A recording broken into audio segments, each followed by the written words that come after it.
Matt Lipstick. So she's got this ability, which is straight out of Virgil's fucking cut, but not completely as cool. But yeah, fast forward to year 2000 Love, set in the modern day and in the 80s. So it starts off as two people, right? Mm-hmm. One set in the 80s, one set in modern day. So this guy goes to a like a second-hand shop, and he goes and he buys this very old VCR. And okay.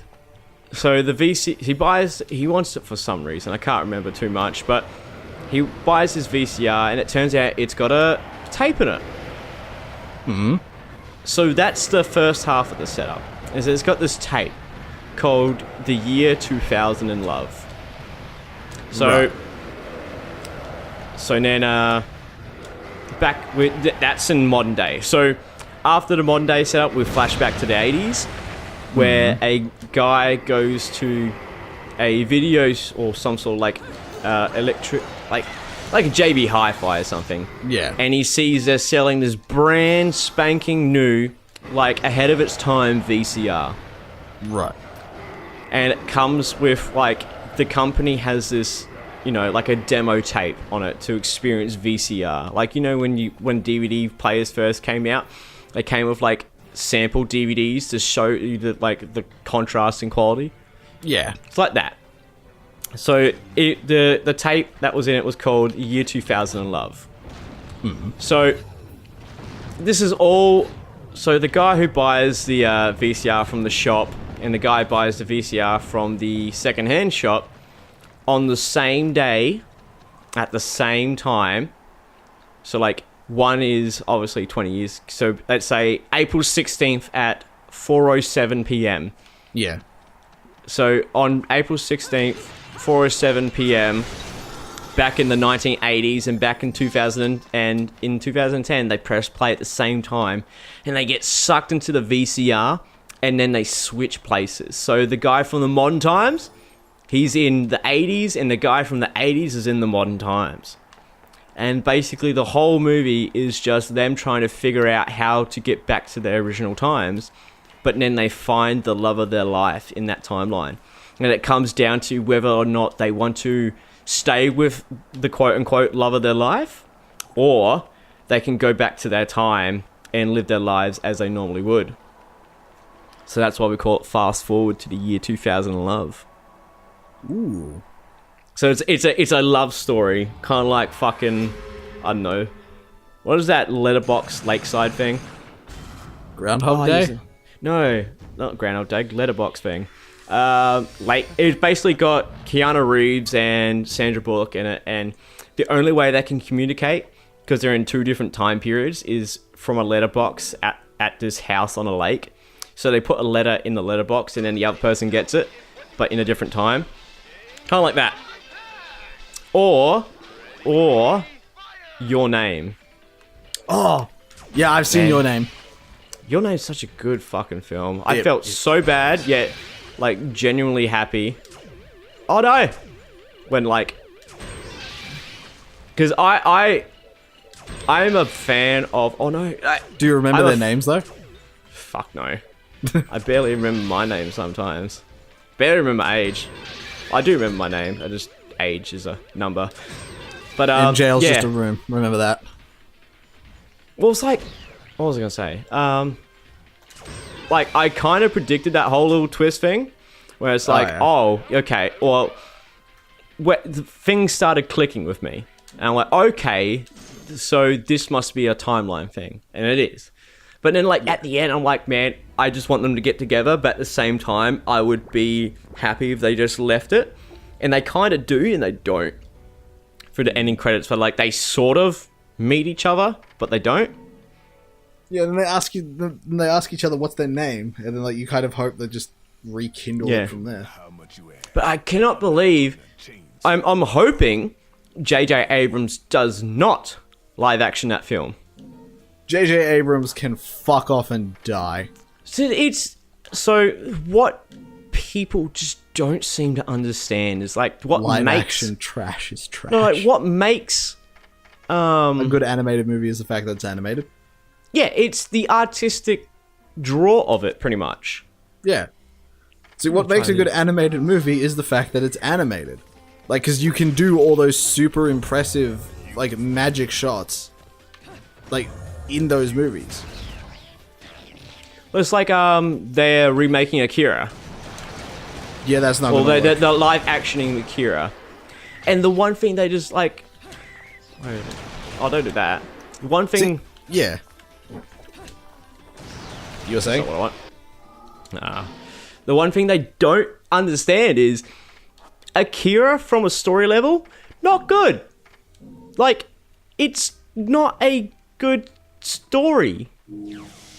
But the reason why it's so successful and like so brilliant is its artistic setting and the amount of effort people put into the fucking like the drawings and the like. There are like workshop classes of just the Akira poster and people just like breaking down the elements of the poster because that's so well designed. But people are just going to animate. Like, the level of animation done in Akira was likes that hasn't been really seen. It's But like to live Redline action- for its time. Yeah, but like live actioning it removes that Yeah, it removes it artistic entirely. thing. I mean, like at the same time, animation has obviously advanced, so that sort of design, it hasn't lost its touch, or not touch. It hasn't lost its impact, but at the same time, it's not as felt as it was when it was first released. But if you live action Akira, you just get left with a shitty story. Yeah. That's it. Like, Like- Hollywood is so bankrupt for ideas. They're literally stealing, taking, and abusing whatever the fuck they can to try and make a quick buck. Well, that's the whole problem with the movie industry these days. It's just dead because, well, I won't say dead, but ideas just do not happen from your serious AAA movie developers anymore. No. You sort of get the same with indie games. films. Yeah, you sort of get like, well, games. There are still. Oh yes, yeah, that's the Dante quote. I will have to show you the Dante quote, but that's Dante's quote from Devil May Cry 1. I've seen Dante's flock off Featherface quote. Have you? Yes. I don't believe you. I have. Prove it. He's fighting the bird raven demon thing in Devil May Cry 1. Okay, you've seen it. I'll let that one fly. But yeah, get it, fly. But Yeah. yeah. We're all making problem shit with- bird puns right now. But yeah, the problem with translating such a Adapted. grand artistical movie is you lose that. Oh, dodge that. Let me use this. You lose that grand The wow vision that was there. Yeah, the wow factor, the pizzazz. Like, even people who love anime today will watch it, even though it's like decades out of its release, and still be like, this is amazing. Decades old. Yeah. Yeah. Like, the thing is, like, it's the same with the fucking Resident Evil and the Monster Hunter movies. We all know they're bad, and we all know the Monster Hunter movie is going to be fucking atrocious. But I still want to go see it because I want to see what kind of a fucking train wreck it is. Yeah, you want to see the train fire. One Yeah. thing I found out, the reason why Resident Evil the movies was so successful, purely because of China. China. Yeah, it would be China. Like, they did not make much money over here, but in China, they made like, I think close to $170 million at the box Well, office. yeah, because Chinese people don't have standards. Well, it's not that, but live your dream. It's the fact that, like, the Chinese market is the market people are selling towards, because Yeah. that's where the most money's earned. And That's the why rest of you- us have to suffer for it. Yes and no. Some companies do make Chinese-specific versions just so they can, like, please the fan bases around, like, please the Western audiences, as well as please the Chinese audiences. Yeah. But then you have things like Rainbow Six was quote-unquote censored. And by censored, they mean they changed some art because it wouldn't fly in China. Yeah, you can't have And- skulls in China, and so they can change the entire fucking map But what really got people upset was they just released headgear for Jaeger in the Halloween event that turned his whole face into a literal skull. So then people who paid money for the event, like myself, to specifically get that bit of headgear, were wondering, well, what the fuck happens to our money now? Well, that's the same thing of like when you... oh, fuck me. Same thing of when you buy... before attachments were free, how you spent actual points on your attachments. But that was in-game earned currency. Yeah, I know, but people can still buy, like, boosters and stuff to get extra stuff. Like, people can spend real money. Yeah. And that money could have gone... like, the money you spent on the equipment could have gone towards operators. Yeah, true.